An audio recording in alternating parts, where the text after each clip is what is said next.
Welcome, ladies and gentlemen, to the Details of Life, where you will hear from some of the most interesting minds in sports. I am your host, yours truly, Marcus Wilson. Thanks again for coming back one more time. I know you could be a lot of other places, but you chose to be here, and I sincerely appreciate it. You know what? We have a great show for you today. Have someone that you're going to recognize from college, and he's now doing work in the NBA in a different capacity. We'll meet him a little bit later. But for right now, I want to give you my recap in sports. With that said, let's go ahead and get it. So this happened a little bit more than a week ago, but with me being a Notre Dame fan, I have to go ahead and address it. Yes, Notre Dame took a thump into Alabama. I get it. You know what? But who didn't take a thump into Alabama? This is the second time in a row when we lost to Clemson. I say we, Notre Dame. Y'all know I'm a Notre Dame fan. But we lost to Clemson, and then we lost to Alabama. We lost to by far the best team in the country. In the championship game, the team lost by more points than what we did. We only lost by 17 to Bama. I mean, how much they end up beating Ohio State by 28 or something like that? I mean, at least give us our props. But when we lose, it's such a big deal. It is what it is. Alabama was the best team in the country this year. Tip my hat off to him. Nick Saban's got it rolling. I don't know how we're going to stop that dynasty. It brings me to my point, though. We need the playoffs with 6 spots. I addressed this before in a previous podcast. I think we need six spots, guys. The top 2 teams get the bye, and then 6 will play 3, 5 will play 4. Again, what that does is it gives you 5 Power 5 teams, or at least the option for the champion from all Power 5 programs, and a spot for the next group of 5, the Cincinnatis, the BYUs, the UCFs, smaller schools like that.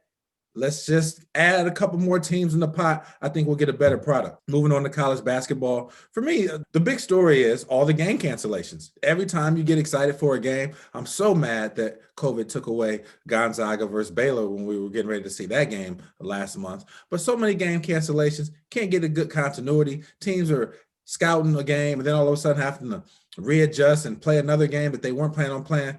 It's hectic right now. I really don't envy college coaches right now or the players. I'm glad they're playing, but it's making it tough. The games that are being played, I do have to give a shout out to Darren DeVries, coach over at Drake, doing a heck of a job. As of now, 13-0. No one saw that coming. Great job representing the Missouri Valley Conference. Evansville, I brought them up when they were on their losing streak. My alma mater had lost 22 games in a row. Todd Licklider and company doing miracles over there. I mean, when you watch Evansville play, you don't see just 5-star talent everywhere, not even 4-star talent. But what you do see is Coach Licklider has got them coming together, playing hard, playing for each other, really balanced. Got about 5 guys averaging right around 10 points. It's not the most exciting brand of basketball. It's got to keep the possessions low to have an opportunity to win, but that's what he's doing. They won 4 in a row, guys. A lot of people weren't even sure if they were going to win 4 games all year. Nevertheless, went 4-0 and find themselves 6-6 at the upper half of the Missouri Valley Conference race. Like I said, tipping my hat off to you guys as well over there. Ranked teams right now, we got 24 ranked SLU. People in St. Louis are excited about that top 25 ranking. Keep that rolling. We got number 17, Mizzou, trying to say not so fast. We are the best team in the show me state. Coach Martin's got that rolling over there. Man, I love their staff. You got Clemson, who I interviewed Coach Brad Brunell this summer. I had no idea that they had a top 15 team in the country. I knew they had a chance to be good, but they're sitting at number 12 right now. Watch them. They play great defense. Number 7, Michigan, they're undefeated. I didn't know if Jawan was going to be able to bring it back, the way that Beeline had it. I mean, Beeline had it rolling. Jawan's doing a great job. I love what he's doing. Sadie Washington, the coach on the staff there. Shout out to him. Shout out to you, brother, and all you're doing. Good luck with you guys. And then we got Texas. Local product, Courtney Ramey on Texas. Man, they're great right now. I'm happy for Shaka Smart, top 5. I was worried about him for a while. Was he going to be able to translate that helter-skelter from VCU to Texas? He's doing it, top 5 in the country. On the 9th, which was just a couple of days ago, Saturday, January 9th, 3 years to the day that Shaka Smart had to inform his squad that Andrew Jones had been diagnosed with leukemia. 3 years to the day, he hits a game-winning shot. Man, you can't draw it up any better than that. Shouts out to Texas. Man, I'm rooting for you. You got a great story, not just basketball related, but with the perseverance that Andrew Jones went through with cancer, being back, joining his team. It's awesome to see. On a personal note, I had my first nationally broadcasted game on January the 2nd, Evansville versus Northern Iowa. Just want to say thanks to my production team. They made me look good. But, I do ESPN Plus, ESPN3, some of those. I was on NBC Sports, Fox Sports Midwest. What a great opportunity. I love doing that. And like I said, thanks to the production teams for making me look good. Moving on to the NBA. Again, games are being canceled. Most recently, the Pelicans and the Mavs and Celtics and the Bulls were just canceled. But Tyrese Maxey is taking advantage of the opportunity. Just dropped 39 the other night. I knew Tyrese Maxey was good. I didn't know he was capable of dropping 40 in the NBA good. Shouts out to him for that. I just hope that we can start getting teams vaccinated so we don't have as many cancellations. Philly and Boston are looking good in the East, both sitting at 7-3 at the time of this recording. On the other end, you got Toronto 2-7, and you got Washington at 2-8.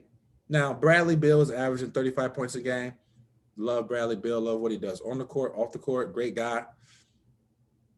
Brad, man, I'm starting to get to the point where I'm like everyone else. Let's get you up out of Washington while you got some great years left in you. One of the top players in the league, top two-way guards, two guards. Let's get you on a championship team so you can do this at a bigger market on TV for some championships. Got it in you, brother. I'm rooting for you.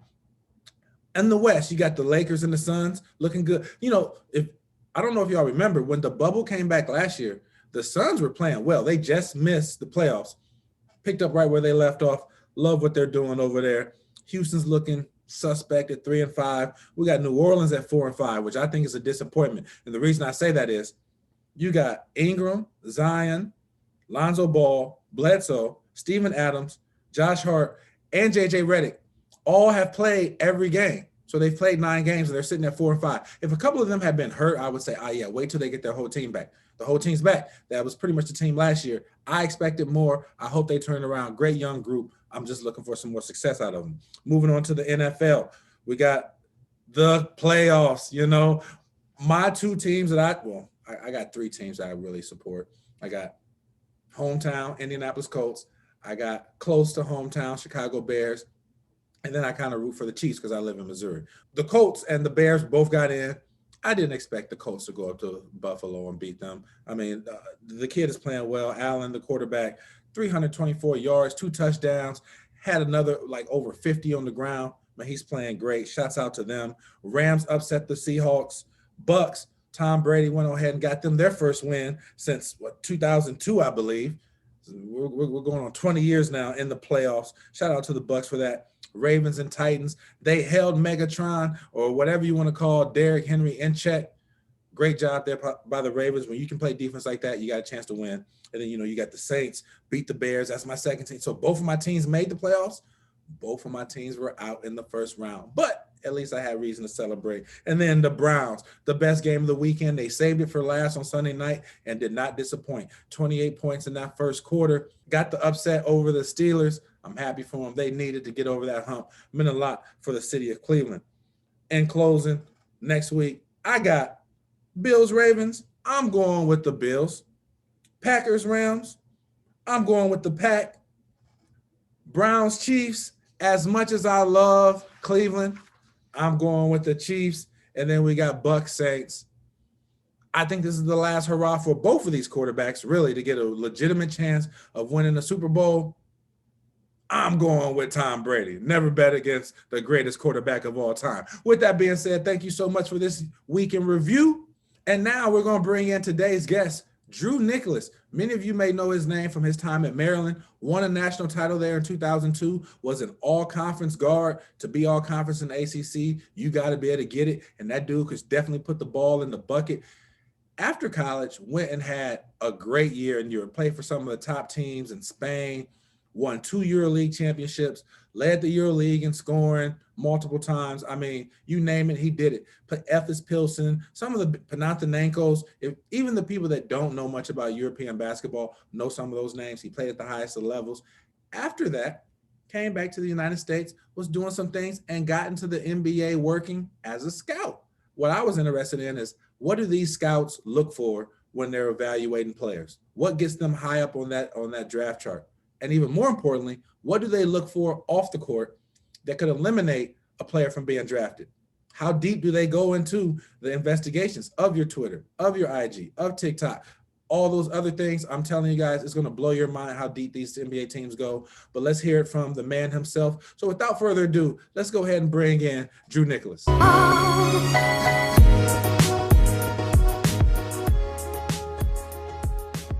Like I just prefaced, ladies and gentlemen, today I have a friend of mine and someone that many of you probably remember from his days at Maryland, and we're going to catch up with what he's doing right now. Drew Nicholas, how you doing, man? I'm good, man. How are you?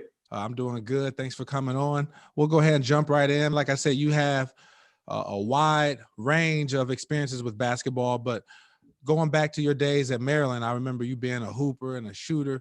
Can't cover it all, but who was probably your best player that you played against in your time in Maryland? Woof, man, that's a tough one. Because over the span of my 4 years, playing in the ACC, there were tons and tons of talented guys. If I had to choose one, I remember we played Connecticut in the Elite Eight my junior year, the year that we won the national championship, and Karan Butler gave us 34 good ones. Yeah. And, it was so bad that we ended up having to go zone just because, like nobody could contain him. So, that was one guy. And then the only other guy I'd like to mention is probably, I didn't play him in a real game, but, when I was doing my pre-draft workouts, I had a chance to work out with the Miami Heat. And it just so ended up happening. My workout was with a guy named Dwayne Wade. Ooh. So I think you can imagine how that workout went. I tell a lot of people a lot of times that I might be partly the reason why I decided to draft Mr. Wade at number 5. I remember him coming out.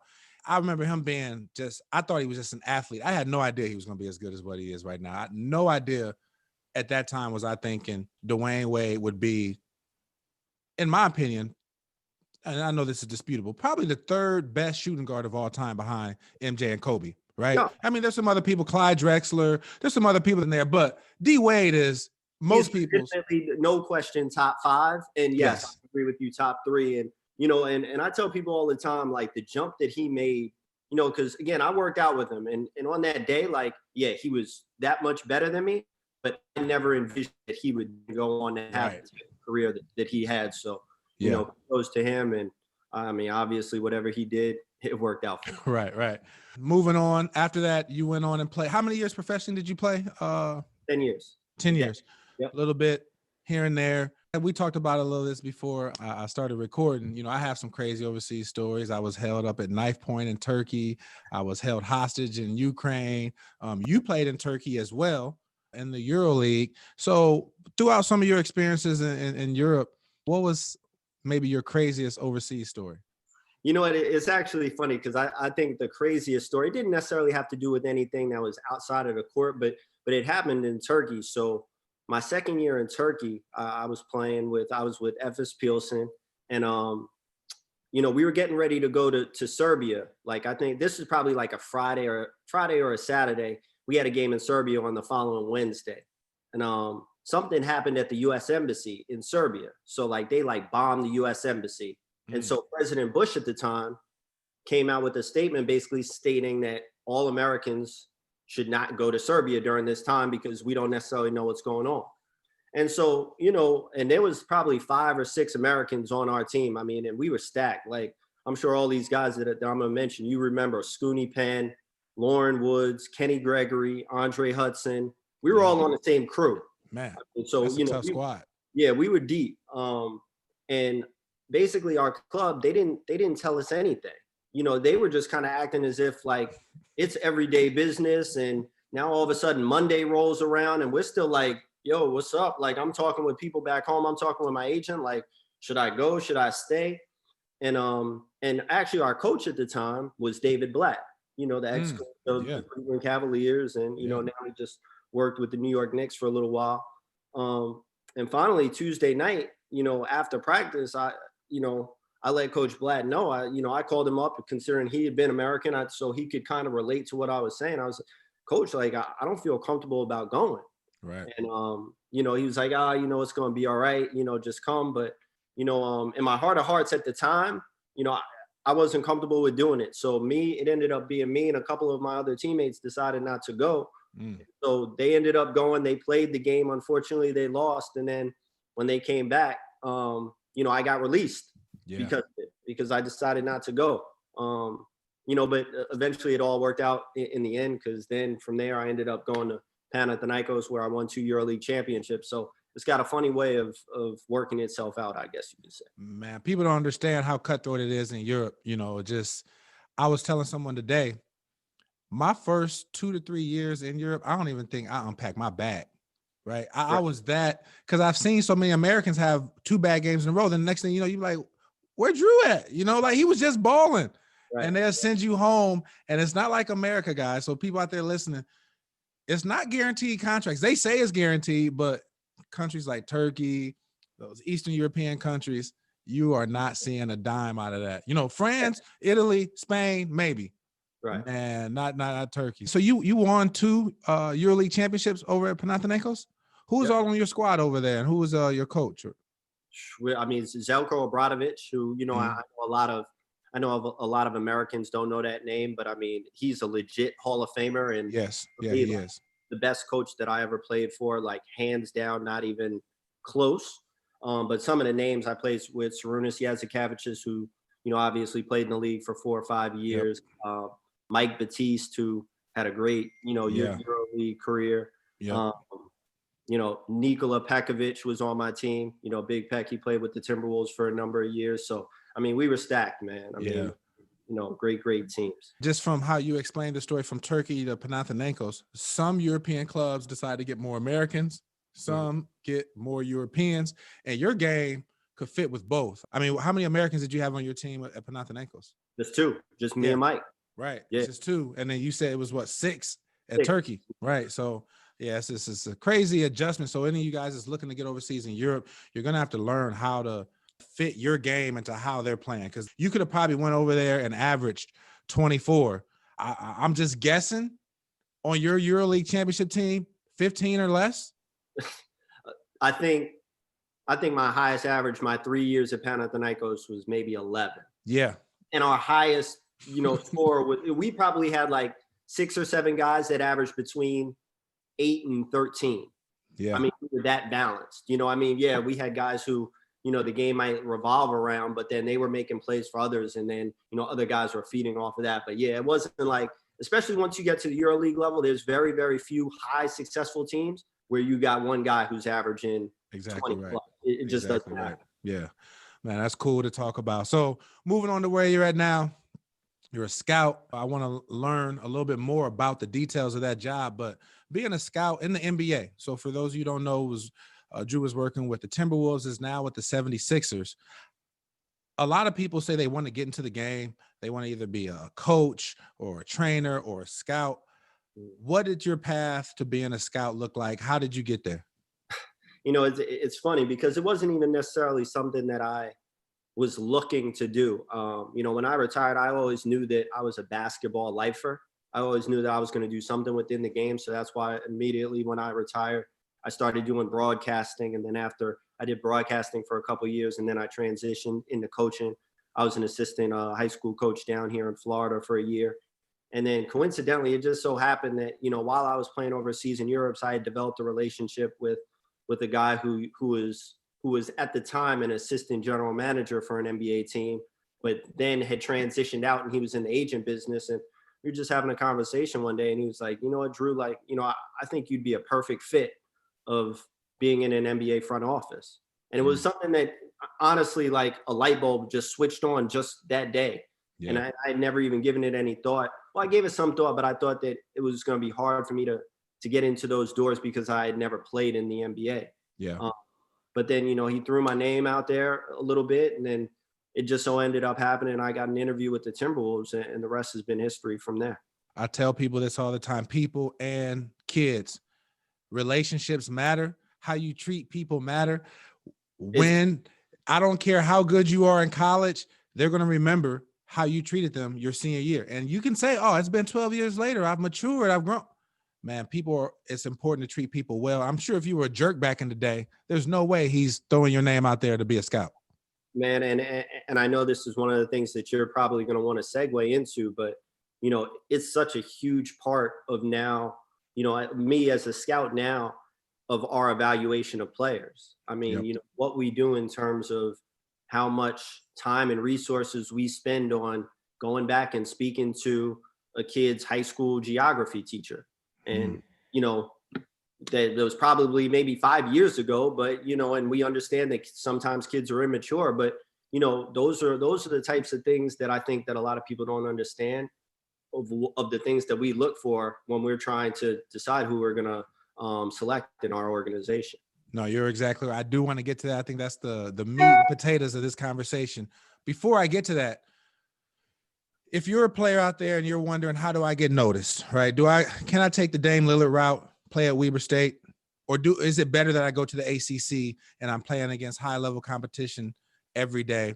Will the scouts be able to find me if I'm at a smaller school? And then secondly, just from a basketball only standpoint, what are some of the things that really stand out to you when you're evaluating a guy? Is he going to be able to adjust and be a good player at the next level? Well, in response to your first question, the answer is, if you have talent and you can play, we'll find you. Yeah. Especially just because now with all the technology, we're watching film on guys from all over the world. Giannis is a great example. Giannis was playing in the second division in Greece, where there's probably 20 people in the stands every night, but there is film out there. Yep. So don't be discouraged if you're at a smaller school. I mean, there's so many examples. I mean, Ja Morant, CJ McCollum, so many of the stars now have come from smaller schools. So don't ever be discouraged just because maybe if you're not playing in a conference where you're on ESPN 2 times a week. Yep. And then to answer your second question, I would say, now, especially in today's game, how well do you process the game? Do you have a great basketball IQ? How fundamentally sound are you? Can you dribble, pass, and shoot? Probably shooting is at an all-time high premium right now with all the analytics of the game. And you see how many teams are taking 3-pointers and wanting to make three-pointers because you want to have space around your stars. Yep. I would say all of those things. Another one that I think that a lot of times kids don't have a problem with is, they've been a star at the high school level. They've probably been a star at the college level. But now how all of a sudden do you take when now all of a sudden you're the 8th or 9th man or 10th or 12th man on a roster? Can you play your role? Yep. A lot of guys struggle with that because they've always been the guy and they've always had the ball in their hands. Well, guess what? Now all of a sudden you're at the creme de la creme. Yeah. And we've already got somebody else who's going to have the ball in their hands for the majority of the time. So you better learn how to play without it. Yeah. So, those are some of the skills that I think that, sometimes kids lack and, what we're always looking for. Man, I'm so glad you said that because a lot of college guys, you're right. They're going to have the ball in their hand the majority of the time. You get drafted by the 76ers. You get drafted by the Lakers. They're not taking the ball out of Embiid's and Simmons' hands to put into yours and watch you dribble, or to take the ball out of LeBron's hands or AD's to watch you dribble. You better learn how to be efficient when you get the ball. Are you knocking it down? Are you making the correct extra pass, IQ? Can you make those rotations on defense? Process all the plays and remember that, man. I'm so glad you spoke on that. And then the second part, which is, I think me and you, this is one of the ways me and you first connected. When you're looking to draft a player, I don't think these kids realize the importance of their overall behavior and how they carry themselves. I remember talking to you. This was 4 years ago? I might be off a year or so, but Jason Tatum was coming out of Duke. I talked to you and you asked me some questions about him. I didn't even coach him. I helped recruit him when I was at SLU. We didn't even get him, but we talked about how he behaved in that process, what I knew about him in the city. I mean, Jason Tatum might not even remember who I am. I wasn't, but I saw him enough, and you guys were that diligent to do your research. So if you could, share a little bit how far you guys go into depth when you're making that decision. I would say this: close your eyes and just imagine as extensive as you can go.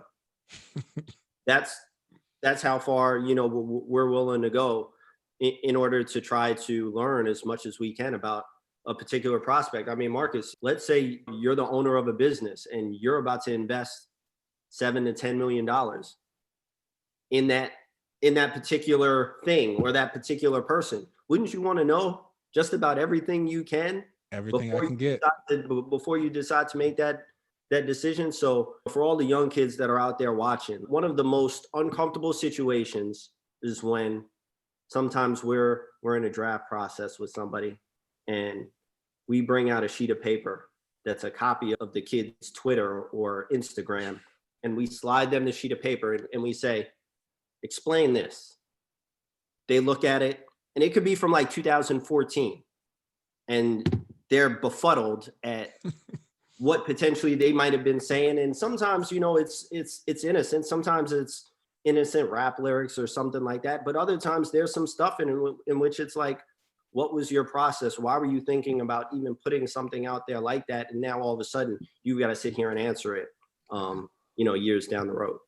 Man, those are some gems. Like you said, if someone's going to be investing millions into you, you better know that they're going to be doing their research. And so make good decisions out there, young guys. So before I close up with you, I'm pretty sure you could coach college if you wanted, but just the relationships that you've had, being a good college player, people still know who you are across the country, but especially in that DMV area. You're now got relationships in the college and the NBA.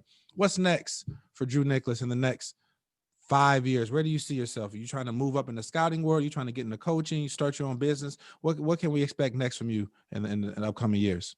Man, I'd love to be a general manager of an NBA team. I want to continue to stay in this path on the NBA front office side. And, I was telling somebody the other day, even if I ever did get myself into that position, I know for a lot of people, like the simple goal of what I think NBA general managers is like, hey, I'm going to lead this team to an NBA championship, which is great. Don't get me wrong. Like, I've gladly, I've had the opportunity to do that as a player. But, I think for me, like legacy, I'd love to be a general manager, and I'd love to be able to help the people under me then branch out and become general managers. That to me would be really special. I'm glad to hear you say that, because I think when you're in a position of leadership in general, whether it's business or if you're a college coach, your job, in my opinion, win games, graduate players, and make sure that you are facilitating and helping your assistants reach their goals in life as well. Right? That's what a leader does. Even if you're not winning a national championship, if your assistants, if you're placing them in position to be head coaches, reach their dreams, make more money, provide for their families better, and you're doing that same thing by allowing kids to graduate, make sure they're going to class, to me, that's more important than actually winning the championship. Now, if you can do all three, that's the trifecta. So it's awesome to hear you say that not only do you, part of your goal will benefit others reaching their goals, right? Yeah. I mean, that's essentially my goal. Is that would be my way of helping others. Like, that's essentially what I want to do. Well, man, that says a lot about who you are. That's why I wanted to bring you on. So I appreciate you making the time, Drew, and best of luck to whatever you're doing. Now being a scout, and whatever the future holds for you, you're going to be successful, man. I appreciate you coming on. Appreciate it. All right, man. Peace. Yep. Bye. Thank you, Drew, for coming on and giving us that knowledge. I sincerely appreciate it. I'm rooting for you, brother, and everything you're doing in your future endeavors. With that being said, everybody, that brings us to about a close of today's episode. I was really impressed with the details and some of the things that we learned from Drew about how the NBA looks into these guys. And you got to get that information if you want to be great, because you know what? Greatness is in the details, guys. Man, I love being here. Thank you for coming back week after week. Continue to like, subscribe, and share. We're going to continue growing. Can't wait to see you next week. Have a good one. Peace.